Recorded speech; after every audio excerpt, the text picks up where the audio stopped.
Greetings. It is Thursday, February 16th, and I am with Reverend Brooke Rolston, a now retired former campus minister at the Covenant House Campus Christian Ministry at the Univ.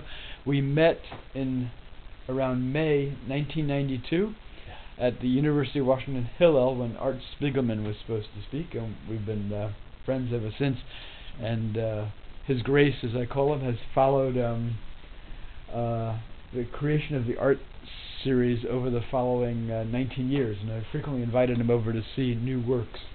And he's now seeing the Orthodox Jew under barbed wire, Olkusz, Poland, completed for the first time. He saw it a couple of times earlier when it was either in progress or about the time when the drawing was being created, which was over a year ago. Yes. And if you have any thoughts, comments? Well, the first thing that struck me was one of the things about your art is how it moves from being very deeply serious to being wonderfully whimsical.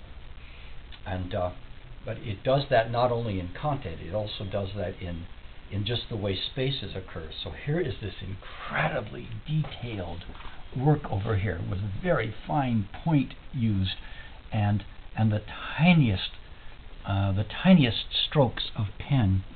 And then over here, this is largely open space. A person might walk in and say, "Well, you didn't finish this. Come on, get back to work." Excuse me for chuckling, but that's all right. No, that's my response. I love what that does. I mean, it says here, I have some very specific things for you to see and be engaged by, and here, this is where you get to go to work, viewer. What do you feel when you get to this space?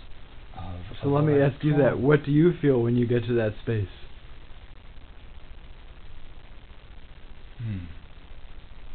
Remember, you're on camera. Yeah, I'm on camera.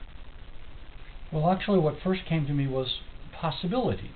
Possibility? Possibility. What might be in that space? It's interesting that we're shown folds of fabric here. These lines are folds, but what actually is folded and what's behind this fold right here, we don't know that. We have to supply something if our minds are going to stay engaged in this space here. So it's the possibility of what you might have had in mind and what my mind says is going on there, but you're leaving it open. You're saying, play or work or dream, and I like, and I thank you for the invitation. That's most interesting. You're the first person who's seen this in person to address this particular area of the drawing and thematically question or observe or think about what might be or what my intentions might have been, or what have you. Right. Yeah. And then there are hallmarks. There are always birds in your work.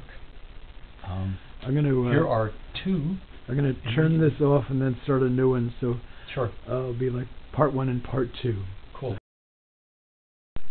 And part 2 with Reverend Brooke Rolston. Right now. You're on. Wow. You were saying about you like birds. Well, there are just there are here. things about there are themes and figures that reappear. There are certainly things like. Don't touch. Thanks. No, I'm not touching. I'm going to point out, also for the sake of the viewing audience here, that some of this imagery is reinterpreted imagery from Polish Jewish gravestones, and other things are from my own invention. Sure. For example, this bird here is just a fanciful one from my imagination. This bird here is from a photograph of a parakeet I used to own. That you used to have. Lives in a different neighborhood now. So not from a Polish Jewish gravestone. The lion? Lion from a gravestone. From a gravestone. Yep. Lion of Judah, perhaps. Yes. Same thing with the like the Hebrew writing here from gravestones in this section. This particular motif also appears in the drawing of the first mosaic drawing of a young man with Star of David in the Warsaw Ghetto. Yes. Wow. In a section of that drawing. You've been inspired for years by gravestone art. Also by the photographs from the Wooden Synagogues book. All these black and white photographs that were taken in the 20s and 30s by Polish, Jewish, and Polish Catholic architectural historians who went around documenting all these synagogues as if they had a premonition of what was to happen because the Nazis burned them all down in Poland and Lithuania.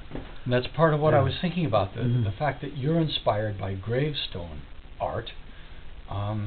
Synagogue and interior wall art concurrently. Okay. Yeah. Partly what that says to me is that you're inspired by art that's left because of the death of people and because of the Holocaust, the death of a people, the death of too many. Not entirely, but too not many. Entirely, but way too many. Right. Way too many. One would be too many. 6 million Jews, 500,000 Romani, Gypsies, Sinti, and so on. And millions of others who were murdered. They're all too many. Yeah. Again, I have to say, any is too many when someone dies from murder out of hate. So. Yeah. So. The use of color, it's grown over recent years. Your very first works were black and white. Right. And it was around 1998 or 99 when I began. Actually, it may have been earlier, 96 or thereabouts, and I started doing color. That was the first one I remember being struck at as a color work by you. Yeah. And I still remember when I first saw that I was amazed that you had begun to use color. Yeah. So, but there are black and white works still, but the ones that are color are very rich in color, and although some of them, like this piece here, I've melded in the drawing black and white and color both. Surely. And so intentionally the face, the beard, the hair. Yeah, and the eyebrows. hands, and the oh yes, the winding. Tefillin thank you. straps. Right. All black and white, but then surrounded by this color. By this bath of color. Yeah. You've also introduced new things in this frame since I saw you last. Okay, I'm going to turn this off and we'll do one more chapter. Part 3 with Reverend Brooke Rolston again. Okay. You're on. So something that strikes me about this is that you could find a work like this, or something akin to it, in a cathedral. Because at the base of this, what you've done, Akiva, is to create a kind of a votive, it's like an object of veneration, or the kind of thing you would find in the chapel of a cathedral. A place for oil or candlelight, and one would be seated in front of this, and it would be a place for maybe even an icon for meditation, for prayer. Similar to what a Catholic friend said when she visited a couple months ago, or thereabouts. She described this to me as reminding her of Catholic reliquaries. Oh, okay. And she said when she was a kid, she had gone to Italy and to some churches where there were whatever. I was unfamiliar with the term myself, except maybe from old art history terms. Sure. Yeah. Relics of saints, right. Or even maybe relics of founders in Buddhist culture. I know that there are those things in Buddhist temples. But yeah, it's kind of like that. This is a place of veneration, and the lights say, "Be seated here, be in prayer, be silent." And let this object take you to another space. Very nice. Thanks. So this could be an altarpiece. That's interesting. From my perspective as a Jew, that's interesting because we don't have altarpieces in Judaism or in synagogues. Right. So I take that as a compliment for the quality of the art. Although I would not think of this as ever being an altarpiece Right.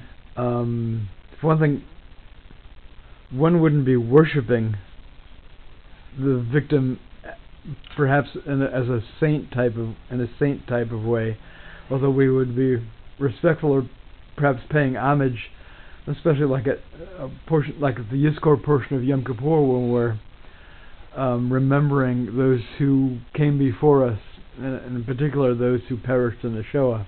So in art there is also a family or a kind of artwork called memento mori, right? Latin words meaning reminders of death. No, I'm unfamiliar with that. Okay. All right. I'll try to look it up and see what we can find. But this seems, it could be that kind of thing where one would be seated here not to worship this figure, but to say, look human, look what common fate is, and then look what hatred will do to push you, to drive someone to loss of life, loss of dignity, loss of recognition as human being. So there you have it. This is Akiva again, and words of the Master here, His Grace Reverend Brooke Rolston. And thank you very much. And you did, by the way, you get an A+ on gesticulation. I do? That was on fabulous. Gesticulation. Good. All right. That's great. Okay.